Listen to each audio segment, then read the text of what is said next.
story about the father who comes home one day and finds that his two daughters were fighting over who is going to get the bigger piece of the pie. Apparently in the refrigerator there was some pie left, a piece of a cake.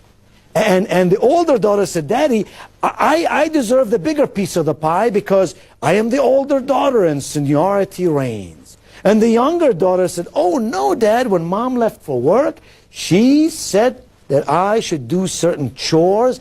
I did every one of them. And so as a reward, I ought to get the bigger piece of the pie. Now there was the father, two daughters, loves them both equally. And he's thinking, how do I solve this problem? So he said, girls, here's what I'm going to do. I am going to go to the kitchen.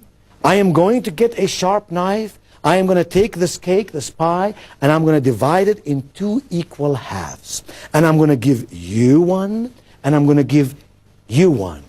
And the older daughter said, no, Daddy, that's no good. I told you I'm the older girl. I deserve the bigger piece of the pie. And the younger daughter said, no, Daddy, that's no good.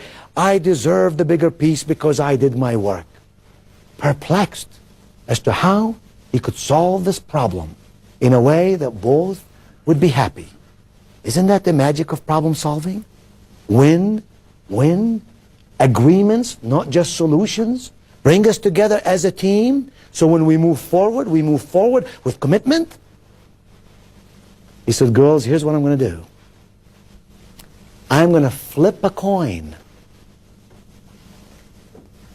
And the older girl or the younger girl who wins, who determines how the coin is going to land correctly, that girl gets to pick her piece of the pie first.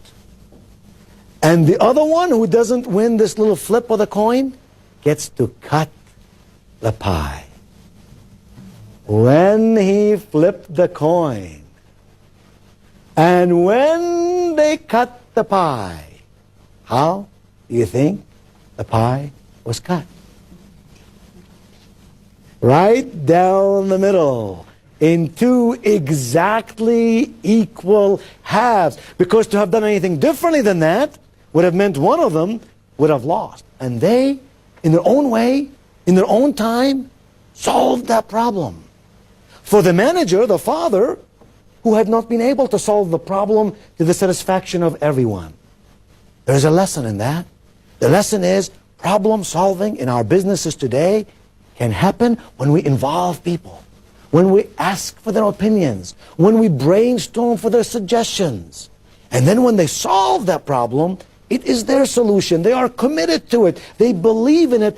And they're much more likely to follow through and make things happen.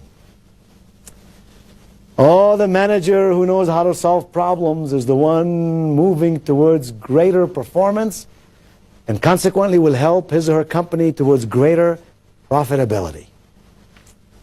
Yes, being successful doesn't mean you don't have problems. It means that you know how to solve problems.